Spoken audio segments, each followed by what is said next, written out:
Hey, what's up, Steamtown youth? Peter here.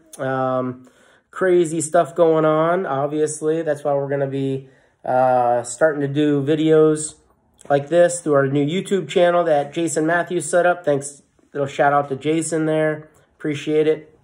But yeah, this is going to be the new normal for now until we see what happens. So in the meantime, we'll probably do it every Wednesday night, but we were a little late coming up with the idea this time, so we're doing it Thursday night for you guys. And we'll see how everything goes. But anyways, after we're done with this video, you'll be calling into our Zoom conference call. That should be interesting, having about 20 to 30 teens and leaders on one phone call, on one video call. We'll see how that goes. But I'm looking forward to it. It should be fun. Anyway, so hey, since we can't meet together, figured we'd do a video lesson, and you know, like I said, we'll get together and we'll chat about it on our Zoom conference call, and that'll be a way we can keep in touch and during this time when we're all stuck at home. So anyways, definitely been some weird times for all of us, I'm sure. I'm looking forward to hearing your guys' perspective and what's going on at your home and in your life. But if you would, get a pen and a paper out, and even if you have to pause the video for a second, and get a piece of paper and a pen out and ready to take some notes or write down some questions or some thoughts, so that when we come together to interact, you have something to talk about, as we'll want to hear from each one of you. But not sure what your family is doing during this time or how serious you're taking this. We're taking it pretty serious here at my house, pretty much quarantined.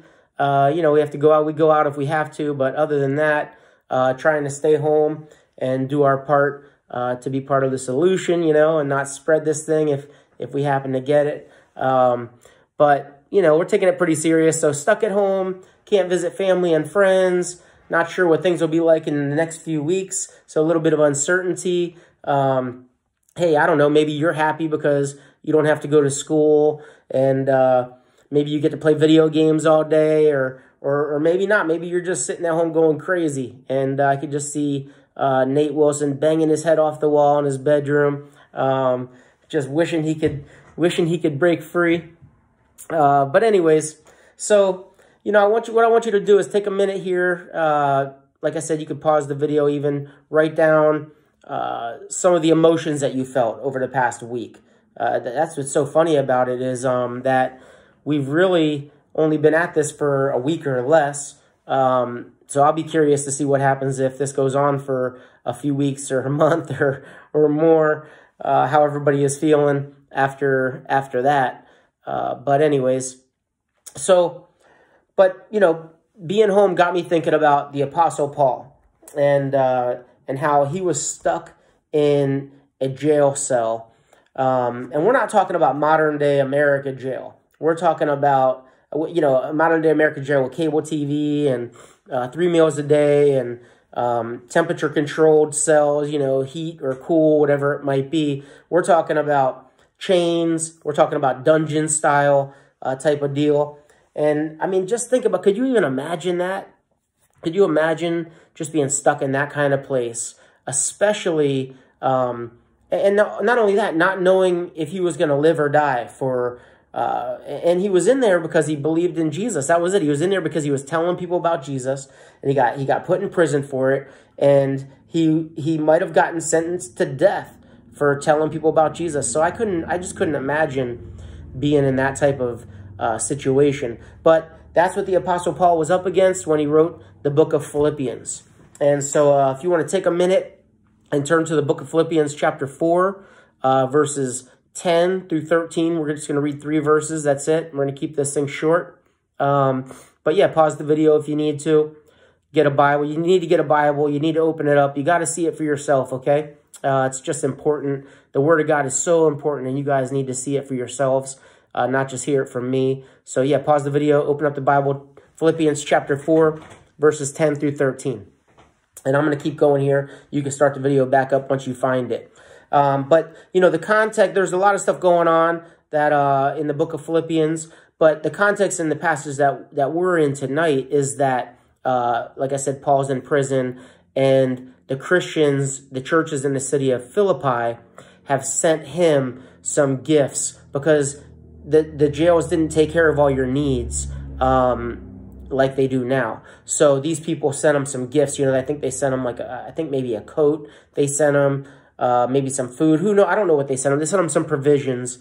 And so in this section of the book, he's saying to them, hey, look, I'm thankful that you were able to show me that you were concerned for me, you know, because they wanted him to know, the Christians in Philippi wanted Paul to know that, hey, man, we're concerned about you. But, you know, they don't have cell phones. They can't just call them up. They, you know, they got to send someone to show up with the gifts and give him an update on all whether they've been praying for him or things like that. So, yeah, take a look with me.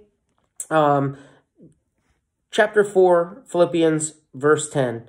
And I'm going to read here. He says, I rejoice greatly in the Lord that at last you have renewed your concern for me.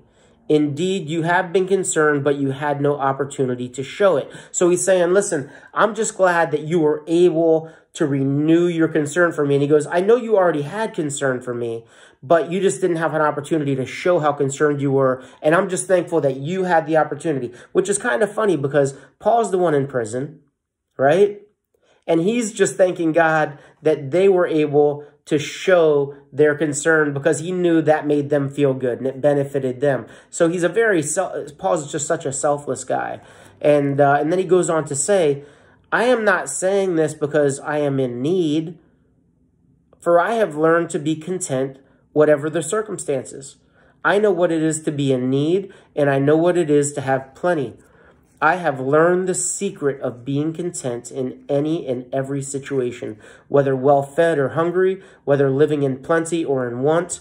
I can do everything through him or through Christ who gives me the strength.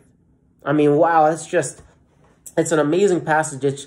It's really, the book of Philippians is one of my favorite, but that passage is so amazing. Paul's saying, listen, he goes, I appreciate everything, but honestly, he goes, and I'm just glad that you had an opportunity to let me know you're concerned for me. But he goes, but really, he goes, I'm good. He goes, I'm content. I know I'm in jail. I don't know whether I'm going to live or I'm going to die. But he says, I'm good. He said, I've learned to be content whatever the circumstance that I'm in. He goes, I've learned the secret. And he said, the reason I've learned it is because I've been in all kinds of crazy situations. I've been in such terrible situations that I've had to learn the secret of being content. And instead of getting upset about it, he just realized that God was giving him an opportunity to learn how to be content in any and every circumstance. And then he says, and he tells us the secret. In verse 13, he says, I can do everything through him, through Christ, who gives me the strength. And so what he's saying is, look, my situation seems bad. I know you guys are concerned for me, and I'm so thankful you were able to show me you're concerned. But he goes, I'm okay. Doesn't matter what circumstance I'm in. I'm content because I've learned the secret, and I learned it by being in these tough circumstances. And when you're in those tough circumstances, you have nowhere else to turn. Eventually, you have to say, I have nothing else. Jesus, help me. And so you learn to fully depend upon Jesus in those times of need, because when we don't need him, the truth is most of the time we just don't depend on him. But when you're in a prison cell and you got nothing and you don't know whether you're going to live or die, and you're there because you were telling people about Jesus, in that circumstance, you're just like, okay, God, yeah, I got nothing left. Help me. Here's my life, I'm yours. And it says that Christ will actually give you the strength to help you be content in any and every circumstance. So, you know, in light of the Apostle Paul, I think our circumstances are pretty good. I'm still eating ice cream. I don't want to tell my kids that. They think we're rationing food. But once they go to bed, I get out that mint chocolate chip from Manning's, okay? That's going to run out, though. I don't know what I'm going to do after that. But yeah, I mean, we're still doing pretty good here. I mean, I'm looking at all the good opportunities that I've had, and we'll talk about some of those in the upcoming weeks. But I mean, I get to spend more time with my kids, my wife, be at home more. It's not the end of the world, at least not yet. We don't know what's going to come. all of this, but you know, I know that some of you guys might be going crazy sitting at home. Maybe some of you are worried. Maybe some of you guys are afraid. Maybe you're just not content right now. You're not happy. And I just wanted to share this scripture with you so that you could think about what it takes to be content. This is an opportunity that God's giving us to really focus on Him, to really depend on Him. And it's an opportunity for us to learn the secret of being content in any and every circumstances. And if you can learn that, man, it's going to go a long way for you in your walk with God and in your life in general. So, hey, thanks for tuning in. And at this time, we're going to be switching over to our conference call, I guess you call it, video conference call with everybody. So click on that link in Zoom, and we'll see you in a few minutes. Thank you, guys.